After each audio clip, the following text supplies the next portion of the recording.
Eleanor, Carmen, Irma, les violentes tempêtes semblent se multiplier ces dernières années. Des événements climatiques exceptionnels, mais qui pourraient bien se répéter de plus en plus souvent. Peut-on anticiper leur intensité et leur fréquence? Eh bien, c'est tout le travail mené par un laboratoire de l'École normale supérieure de Lyon. Il vient de développer un algorithme qui permet de calculer les probabilités d'épisodes de tempête ou encore de canicule. Frédéric Yop, Christian Konsiker.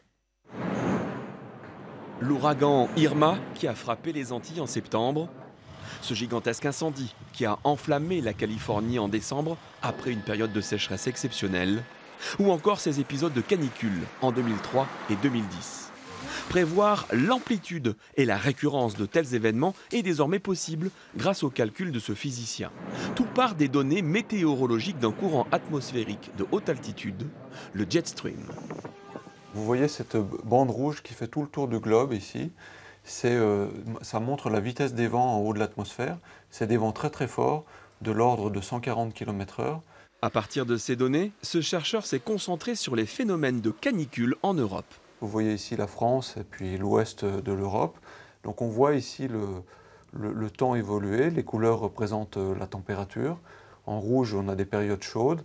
Et en bleu, on a des périodes plus froides. Le gros problème, la grosse difficulté que rencontrent les climatologues, c'est qu'il faut faire tourner ces modèles pendant des temps extrêmement longs et que même les ordinateurs les plus puissants du monde ne sont pas capables de faire des simulations suffisamment longues pour pouvoir étudier les événements les plus extrêmes.